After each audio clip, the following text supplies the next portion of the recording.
Hey guys, John here with an awesome guest. This is one of the content marketers I have looked up to for years. And as you all know on this channel, I am a big proponent of self-hosting WordPress built websites, and Thrive Themes is a company that stands out to me as one that not only creates a great product, but also develops a great educational platform and free content, giving value in advance. And Hanne here is from Thrive Themes. She's all over the place doing amazing content marketing.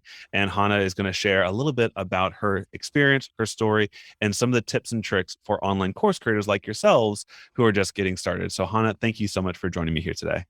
Thank you, Joe. Pleasure to be here. Awesome. So we talked a little bit in the pre-roll chat. I'd love for you to give a bit of the story behind Hanne. How did you come from where you started to being the chief operating officer at Thrive Themes? Fill the audience in on some of your story. Yeah, it is a fun story and one with a lot of segues, I would say, because it's definitely no, I didn't wake up one morning being like, oh, I want to lead a software company. Like that didn't happen. I actually have a degree in fashion, so I'm something completely different. But I've always been super interested with computers, and as soon as the internet came out with the internet, and so as many of your audience, I imagine, as many people listening, I read the 4 Hour Work Week. It's Yes. like, oh my God, like you can actually use the internet to sell your knowledge online. That's amazing. And at the time, I looked at what are some of the things that I can do that not many people can do. And surprisingly, I know how to sew lingerie. And I was like, oh, that's super. Like, that's something that other people might want to learn. And that's something that I can package. And so I followed the whole script, made a weekly website, like everything. Wow. And I started selling these courses. I was actually sending physical DVDs to people. But that is how I got into like online marketing, into figuring out how can I get more people to my website? How can I get them on my email list? Like I figured out that that was a thing. How, and then like, oh, I should give away something for free. And oh, WordPress is a thing. And so that's how I got into the whole online marketing. And then I realized that I was actually way more passionate about the online marketing than I was about teaching people how to trade. And so I started a second business that was teaching female entrepreneurs in French how to do online marketing, because a lot of the knowledge comes from America. And so in France, in French, there was very little knowledge that was transmitted, or like it was very hypey, very guru. And so I thought that there, like literally, that there should be like a Marie Forleo in French, and that's what I set out to do. I was doing videos, and I started content marketing, so doing that for my own online business. And then I was using Thrive on my website. So the original Thrive content builder. Hmm. And yeah, I was using it. And so I was following the company. I thought they were doing cool stuff. And then at some point, they sent an email saying, we're looking for marketing apprentices. It's like, okay, cool. Why not? Let's try that out. Like worst case scenario, it's 3 months for a cool company. Like I'll learn some new things, and then I'll go back to like doing my own thing. And yeah, with Shane at the time was organizing the apprenticeship, and I guess it just like really clicked, and yeah, 3 months later I was head of marketing, and then 2, 3 years later, yeah, whether I wanted to lead the company. So that's how that happened, from selling my own lingerie course to actually leading a software company that helps online entrepreneurs do exactly that. So yeah. That's an amazing journey to go from lingerie, professional lingerie or studying at lingerie to then becoming the head of a software company, or running a software company. That's amazing, and that's inspirational for anybody. And it's also to show that there is no one right or linear path. I started as an engineer. My wife was a stay-at-home mom who started a blog, and then we went off and followed our own path as well. And so, for anybody who's listening, wherever you're coming from, whatever your passions are, there is a way to branch out and learn entrepreneurship based on whatever passions you have. I don't think that Hannah or I know myself, no formal training in marketing. I also read the 4 Hour Work Week, and that yeah, so it's amazing where you've come. Thanks for sharing that. So going through your first online course, I can imagine that the technology today is made it so much more beautiful. So like give a little bit of the people who there's a fear out there that, oh, there's too much tech to figure out, it's too difficult. I don't think I can do that. That's something I hear a lot in my email inbox and with our own students.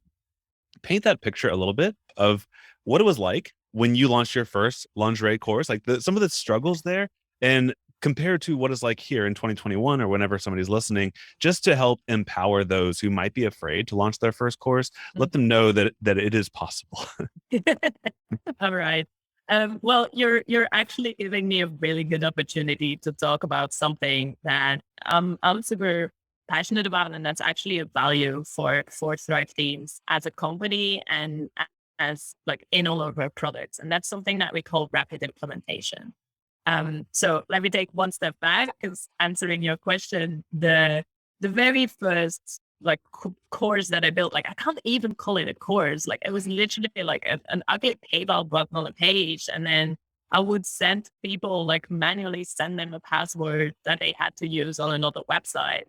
And that's how I got started. And the truth is you can still do that today. Like, and I think that's so important to keep in mind. It has become much easier to do something much more sophisticated. So like creating a course, for example, if you use Thrive Apprentice, like it became so much easier to have next lesson, previous lesson, and everything looks beautiful and whatever. But it can also be super overwhelming, because I've seen people ask us like, oh, but then how do we set up our full funnel with upsells and downsells? And I ask them like, do you have your first course? Like, are you selling your first product yet? And they're like, no. And so it's like this decision paralysis on where to go and which tech to use and which products to use. And I get it. Like, I'm a tinkerer. I love tech as much as the next person. And I remember spending hours because I wanted half of my background to be white and half of my background to be black.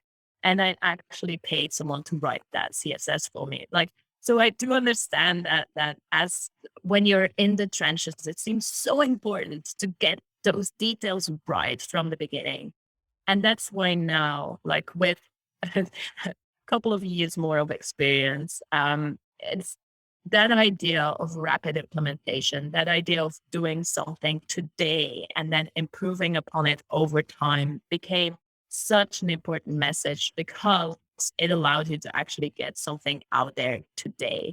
So Yes. if that means that you just have your website and you copy paste that PayPal button on there, like that is still 100% better than not getting it out there, than keep researching whether it should be a membership platform or whether it should be a course platform or whether it should be this or that. Like in the end, doing something is so much better than staying stuck. So yeah, not sure if that was what you were going for.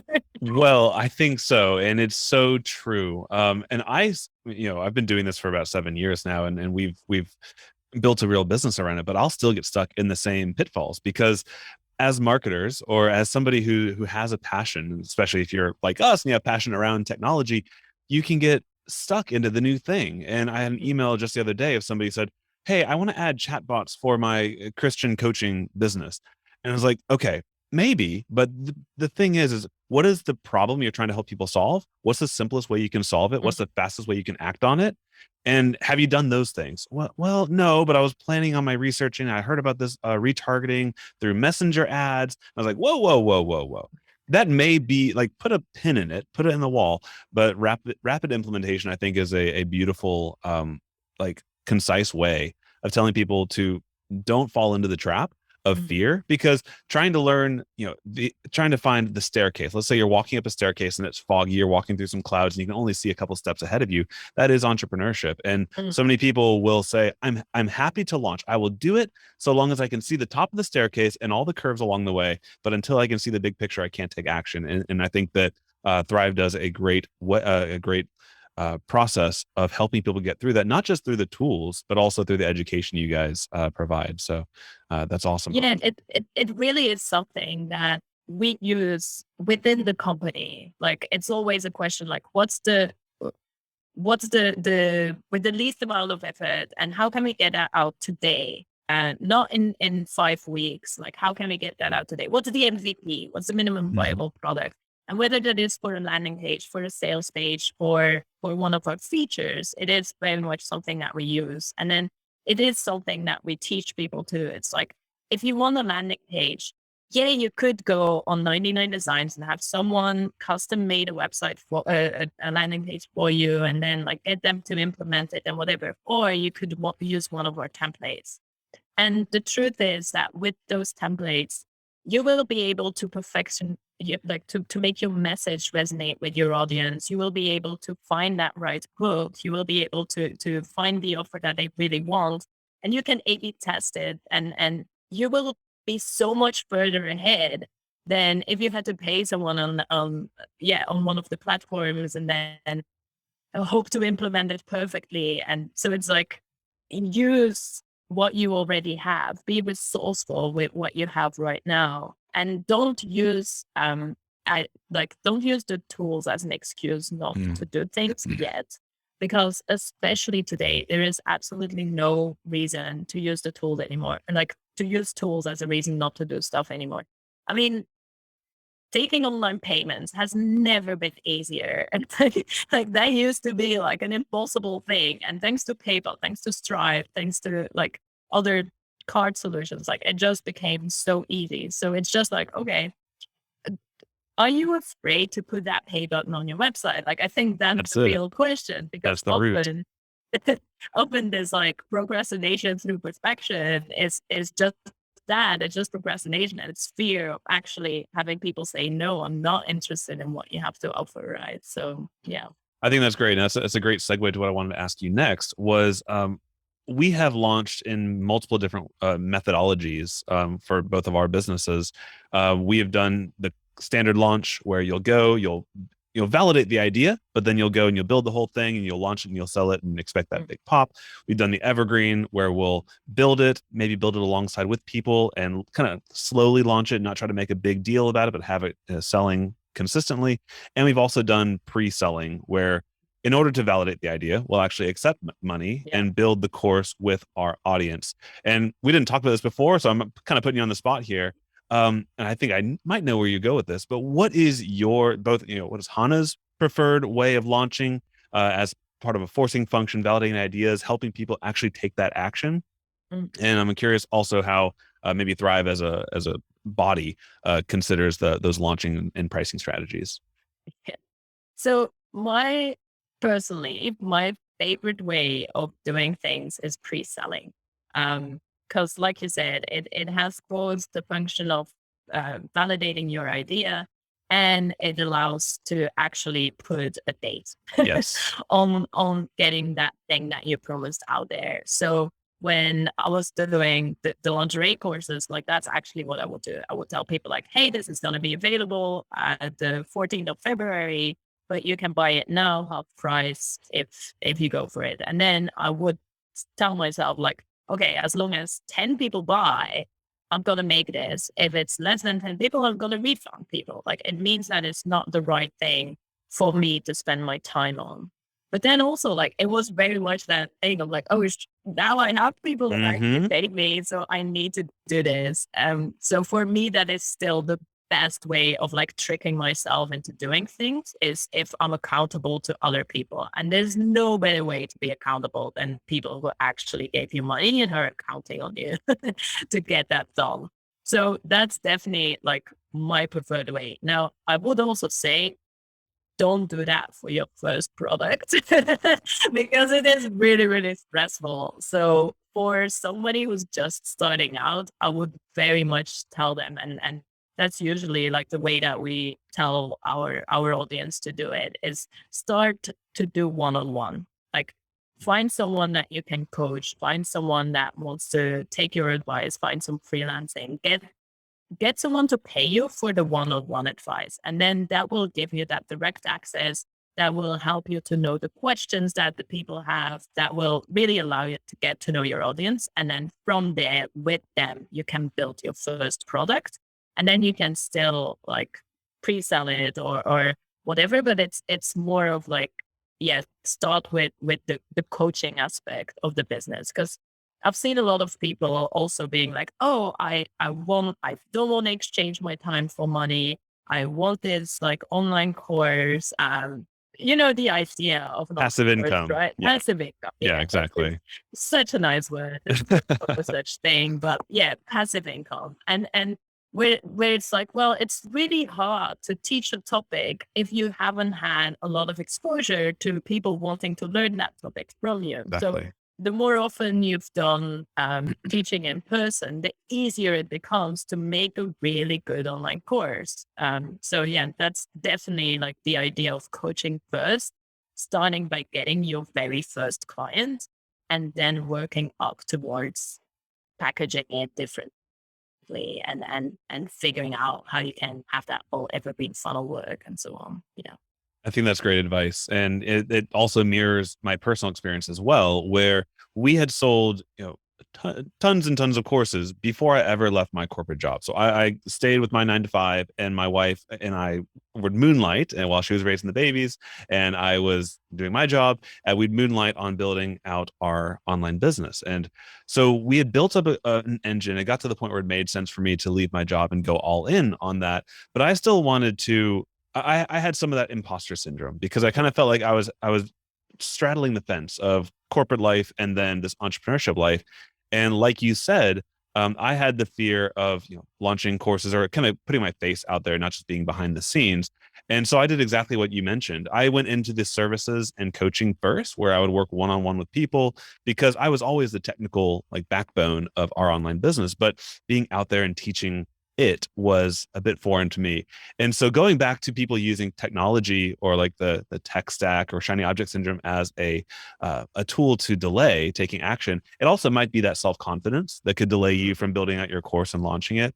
And so for me, I was able to go and fill up a book of clients just by doing, YouTube videos, teaching people, kind of giving value in advance, and then getting a few clients. That way I knew exactly where the pitfalls were. I knew how to do it, but then like helping others learn how to do that, you can kind of work your way down the value ladder. The idea about this $1 sign ebook, a $2 sign online course, and a $3 sign service.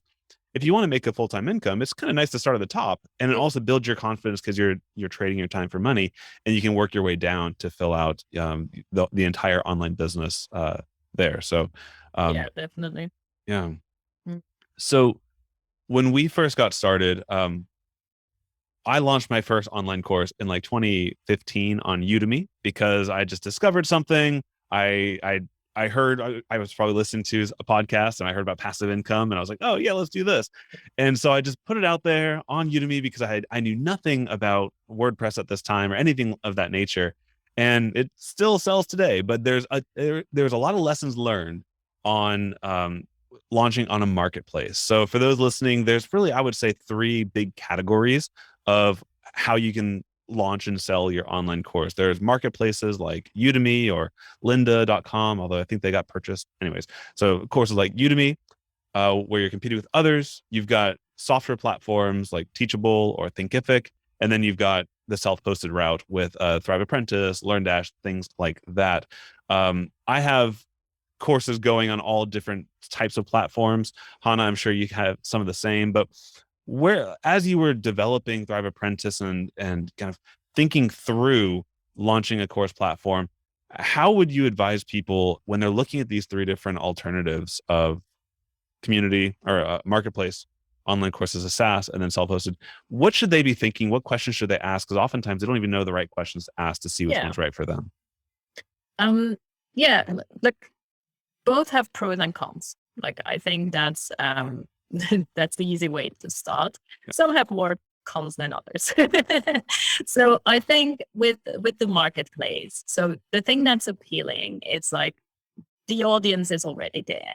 So if you have zero audience, if you have zero online presence, if like, and you have no interest in developing any of that, you're like, no, I just want to do a course on coding, and that's the only thing I want to do. Then maybe putting it on a marketplace is a good idea. Now, the truth is also that because you're not the one creating the audience, you're also not the one in charge of that audience. So you can't email your customers, you can't offer them something else. You're not. So it's you're building Udemy's business or Yes. whatever marketplace you're on there. And I think like Skillshare is another one that is a very good example where a very small like a very small amount of teachers make a lot of money on the platform. And then there's a huge mass of teachers who are putting in a lot of effort to build the platform. And yeah, that's not necessarily where you want to be. And that's why, like, in my opinion, marketplaces is rarely a good idea. It's it, yeah, it's almost, if you want, it's maybe like a PR thing where it's like you are on Udemy and they discover you that way, and then, but yeah, I think it's a gamble to think that you're going to be one of the special snowflakes that are going to stand out on Udemy and make a ton of money. And even though they will discount your course every other week and make it like a $199 instead of $199. So also you're not in charge of your image. So yeah, personally, I think it's not the right way to go for those reasons. Then with the hosted platforms, so Teachable, Thinkific, all of that, I think the huge appeal of those platforms is how easy it is to get started. They're doing like a tremendously good job at making it easy for you to just put your course online and start selling it. And in that sense, there's definitely a good reason to go with those platforms. Where I think those platforms start lacking is when you want to do more of your own marketing. So where it's when you want your sales pages to be really high converting sales pages, you want to test your sales pages. You will be able to do that with one of those platforms. If you want to have evergreen campaigns, if you want to have the possibility for somebody to sign up to your email list and then get a 7-day countdown for a special discount on one of your courses, or maybe you have a beginner course and when they finish the beginner course, you can give them a discount on your advanced course, and all of that fun stuff, or at least like as a marketing geek, like that is fun stuff. It becomes, you're quickly going to be very limited with those platforms. So ease of use, yes, for sure, but also that limitation of actually being able to manage everything yourself.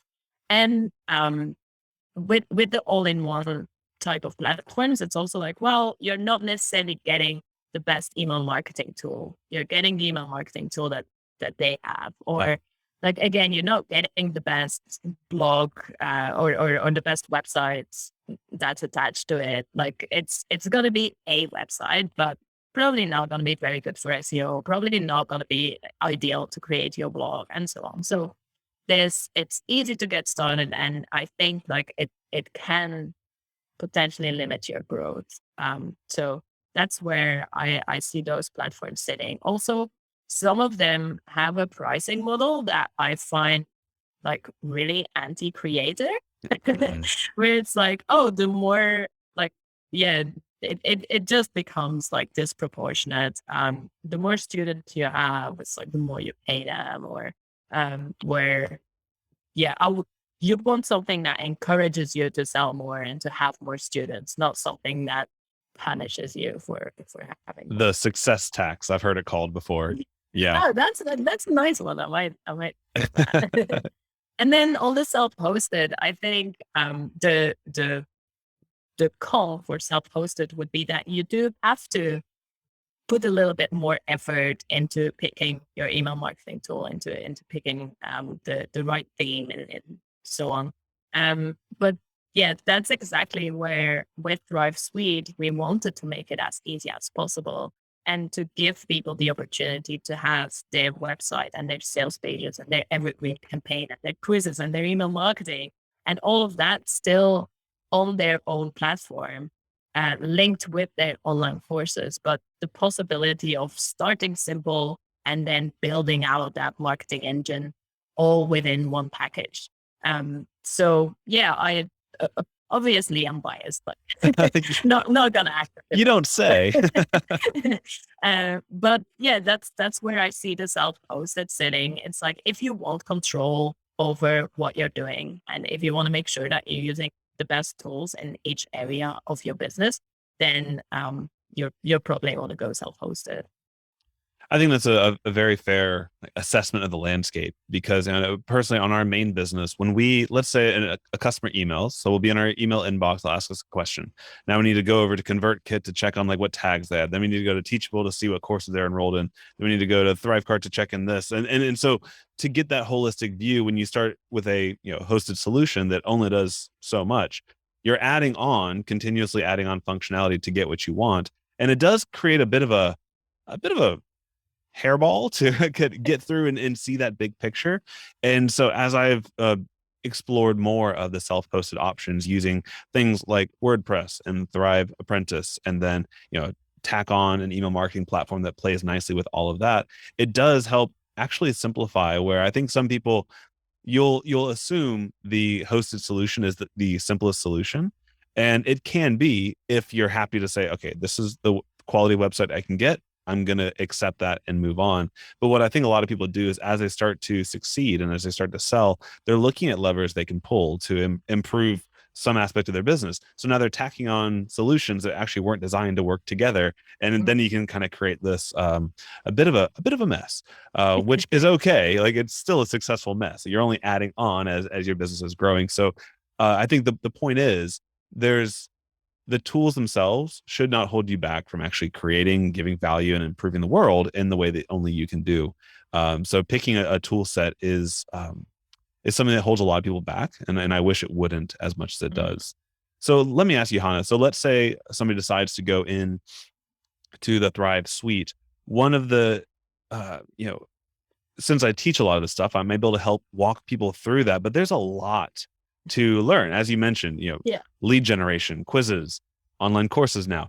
So when somebody comes in, what would you say to them? And whether they come into Thrive Suite or any other set of tools, they're getting started, they have an idea, they have the passion. How would you help them stay focused, get educated, and focus on the right things at the right times? So it's funny. I did a YouTube video just around this, because it is something that people get so stuck on.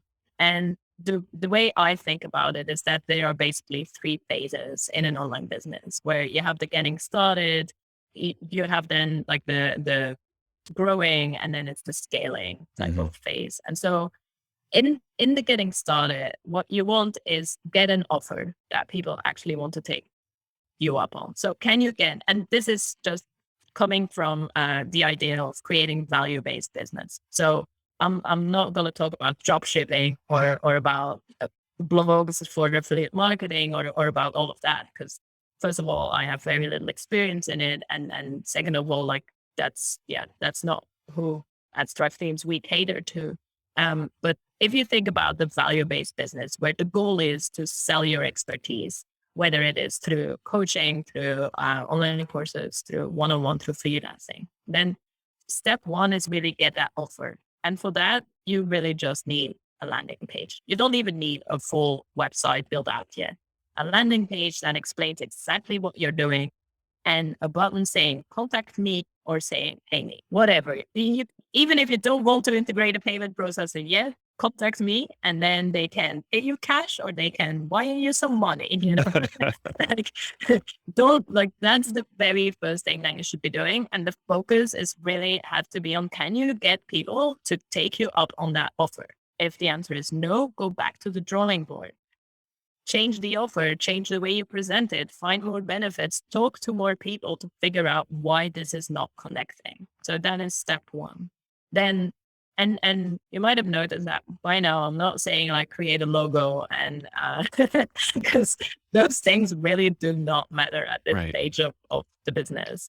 And then in step two, it's the growing phase. So at that point, you have an offer, you have some people that took you up on it, and probably your personal network is kind of coming to the ends of what you can ask from them. So you need to go out and find strangers who are okay with giving you money. And at that point, at that point, that's where the content marketing and the email marketing comes into play.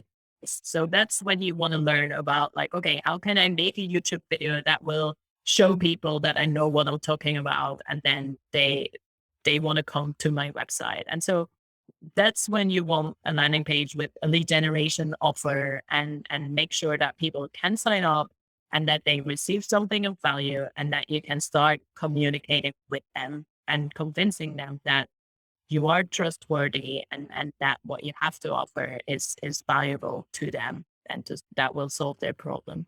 So that is like the growth phase, in my opinion, is when you start content marketing, when you start at email marketing, and when you start getting some people that you didn't know before to take you up on your offer. And then it's in phase three, and that's where most people actually, like you said, they want to see the end of the staircase, right? They want to see the end of that. But they want to jump to phase three, where they are doing the fun stuff, such as upsells and downsells and funnels and evergreen countdowns and quizzes and all of that. And that is only, in my opinion, once you have that offer, once you've figured out what you can give someone for free and how to convince them through email or through content marketing. And then you can be like, okay, now I have an offer that works.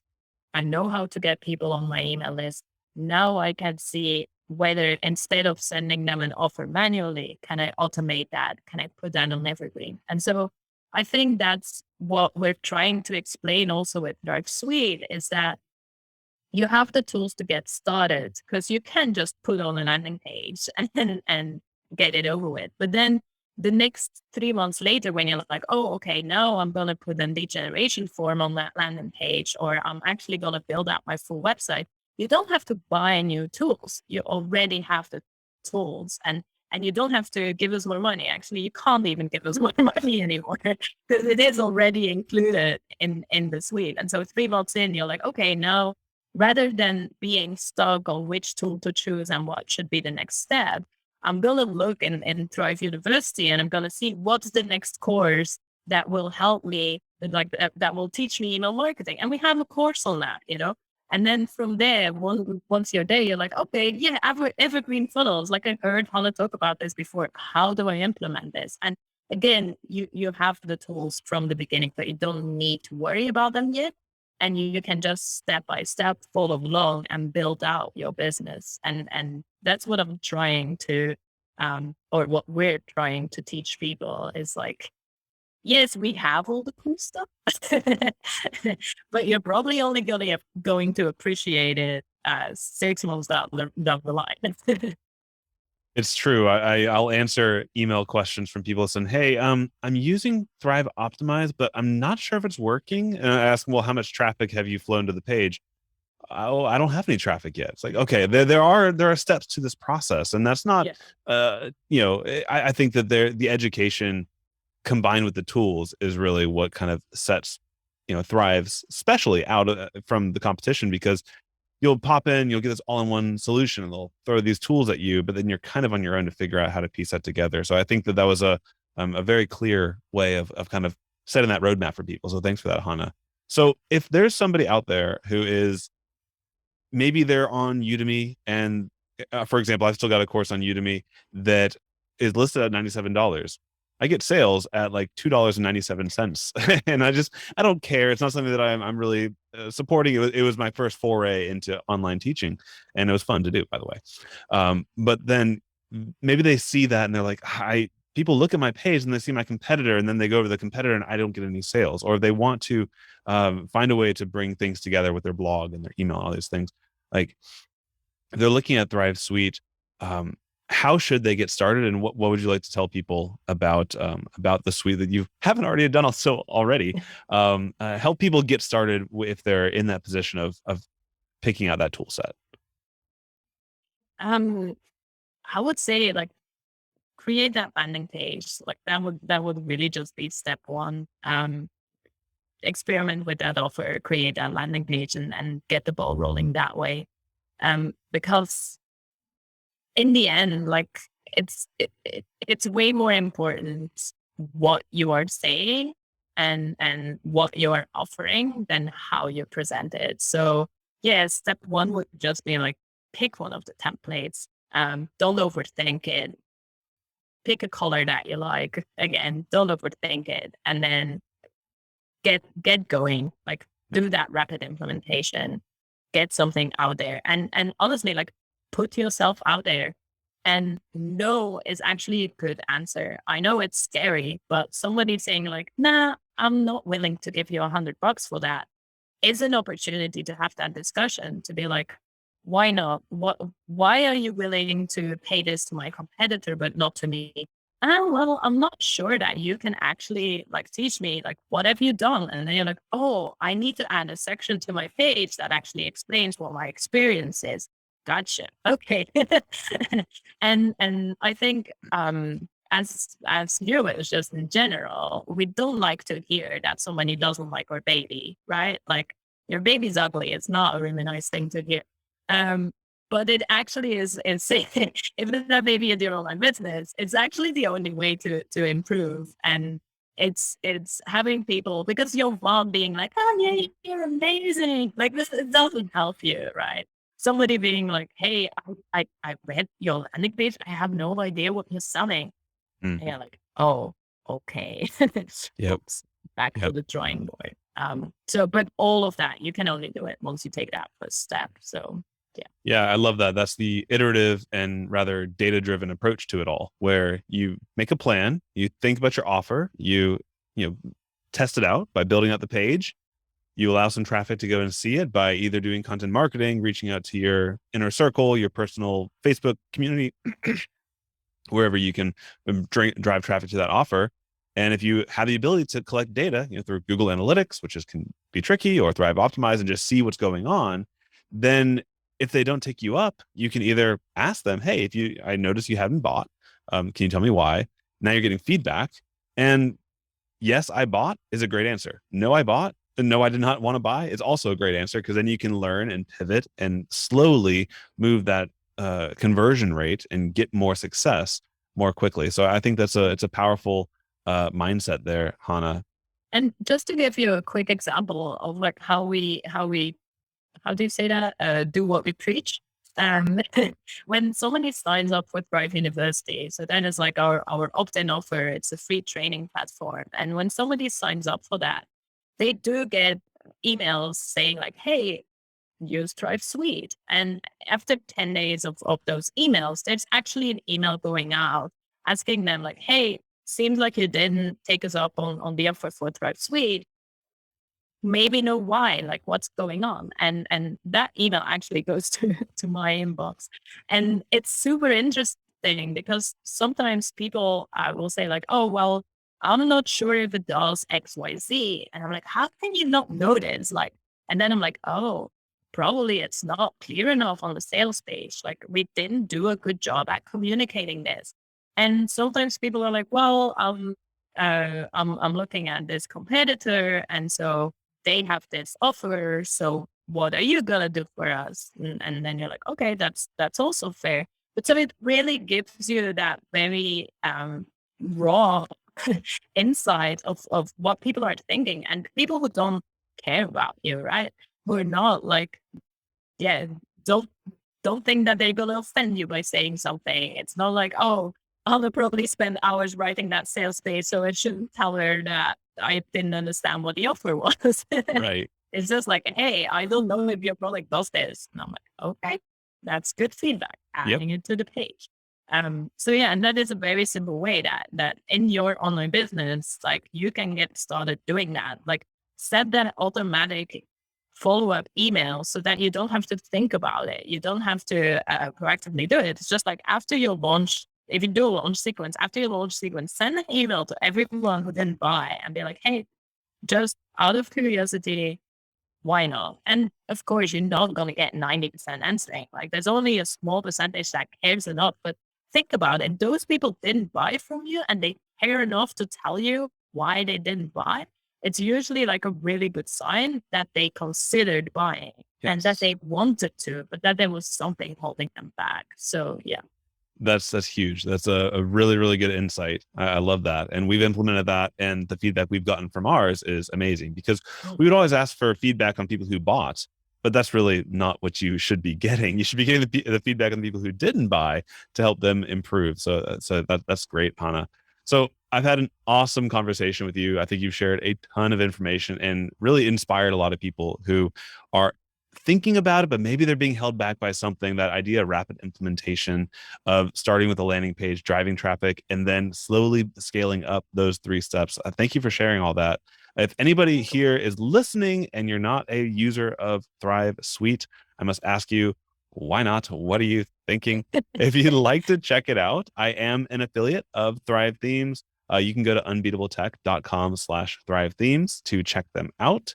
And they can also sign up for Thrive Suite or the Thrive University for free. Hanne, where should they go to at least see some of the education that goes along with the tools? I think that's an amazing way for them to get started and just learn marketing from people like you. Where should they go? Yeah, for sure. ThriveThemes.com/courses would be where they can find an overview of Thrive University courses, so they get an idea of whether that is something that they're interested in, and they can sign up from there. And then our YouTube channel is also just like a really good way to see, a bit of what we're teaching, and that's a great way to just come say hi, ask me any question. Awesome. Well, one thing I would say, and is just, you guys are definitely a different breed of software company, because I look at the subscription price and I look at the value proposition there, and I think you guys are amazing marketers. But I think there's a lot on the table there, because there's a huge value. I think it's one of those tool sets that once you get through that learning curve and you start to really unpack what's there, it's truly a treasure trove, and things that you're working on right now are really ambitious and really exciting. So yeah, we are excited for what's coming up. absolutely. So we won't go into all that right now, but that's kind of your ... There is definitely some curiosity there. If you're interested and you think this is a thing worth looking at, I would say go take a look at it earlier, not later, because with the value that's coming out, I don't know. I would think come check it out now, because it's not. I can't guarantee the same price. There it is. All right, guys. Thank you so much, Hanne. It's been a great conversation. Thank you, Joe. All right. Take care.